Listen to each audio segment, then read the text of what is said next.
Ambassador Elena Vasquez stood at the center of the Galactic Senate's grand amphitheater, her small human frame dwarfed by the towering representatives from across the galaxy. The crystalline Zephyrians clicked their translucent limbs in what she had learned was their equivalent of laughter. The massive Corvan delegates' tentacles writhed with amusement, while the insectoid Thrix buzzed mockingly through their spiracles. The humans propose what exactly? Senator Klex 9 of the Dominion Coalition wheezed through his breathing apparatus, his 4 eyes blinking in disbelief. Elena straightened her shoulders.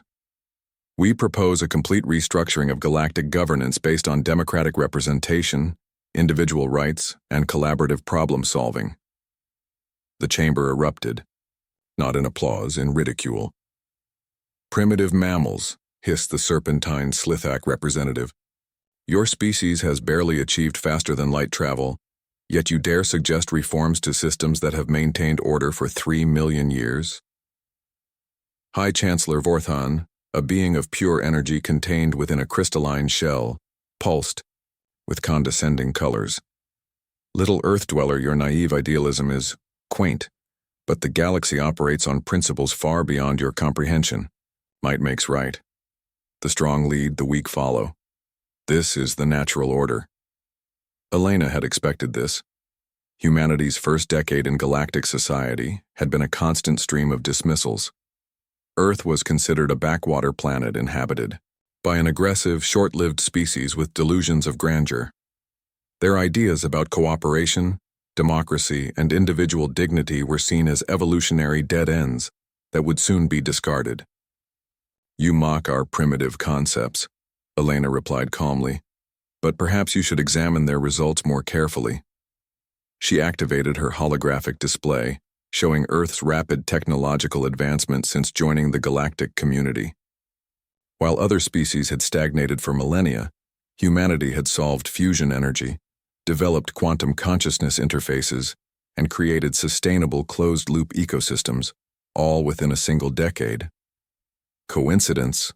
Scoffed the Thrix representative. Your species burns bright and fast like all short-lived creatures.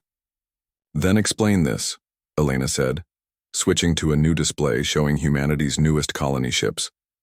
Unlike the massive, resource-intensive vessels used by other species, human ships were elegant, efficient, and operated by mixed crews of humans and volunteers from other species who had been drawn to humanity's collaborative approach. The laughter died down slightly. You see? Elena continued. While you maintain order through fear and domination, we've discovered something you've forgotten. Synergy. Our primitive democratic councils don't just prevent conflict, they generate innovation. Our respect for individual rights doesn't create chaos. It unlocks potential you never knew existed. She gestured to the viewing gallery, where a mixed group of beings watched the proceedings. Look at them. Corvan engineers working alongside human scientists.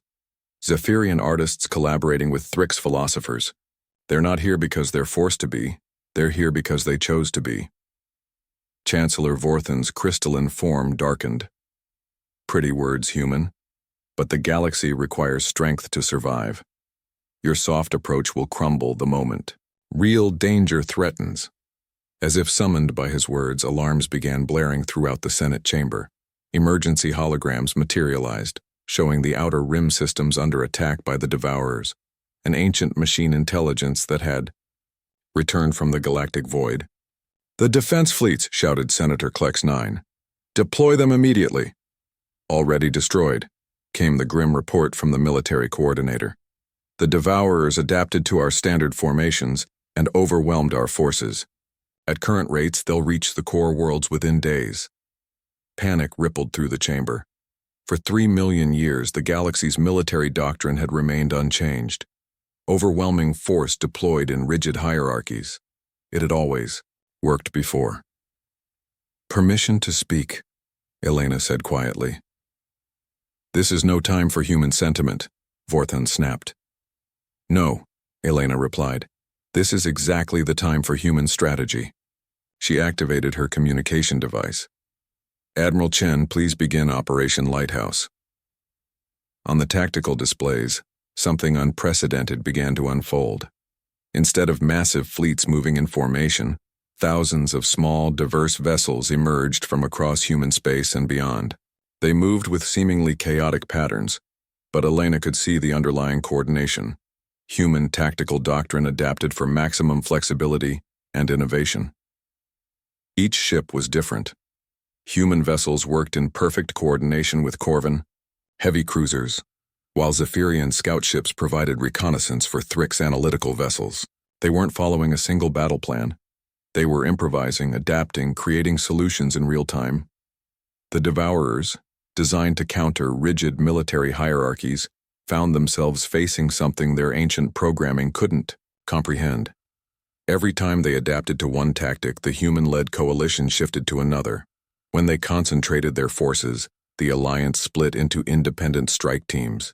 When they spread out, the coalition reformed into coordinated assault groups.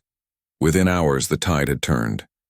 The supposedly invincible Devourers were in full retreat, their machine intelligence unable to process the creative chaos of human military philosophy. The Senate chamber fell silent. Elena looked around at the assembled representatives, many of whom were staring at the tactical displays in stunned disbelief. "You see," she said softly, "strength isn't about dominance. It's about adaptation. Your 3-million-year-old systems worked against 3-million-year-old threats. But when something truly new emerged, only our primitive approach of fostering diversity, encouraging dissent, and trusting individuals to make decisions could respond effectively." Chancellor Vorthan's crystalline form had gone completely transparent. What Elena had learned was the Etherean equivalent of deep contemplation. "The vote," he said finally, "on humanity's proposed reforms. I call for immediate consideration."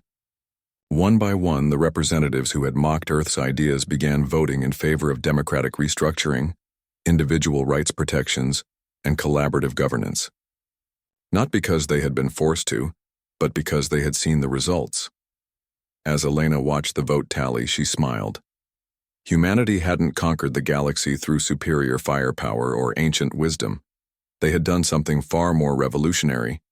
They had proven that the meek, the collaborative, the idealistic could indeed inherit the stars. The galaxy was about to discover what humans had known all along. That diversity of thought, respect for the individual, and the courage to challenge established order weren't signs of weakness. They were humanity's greatest weapons, and now they belonged to everyone.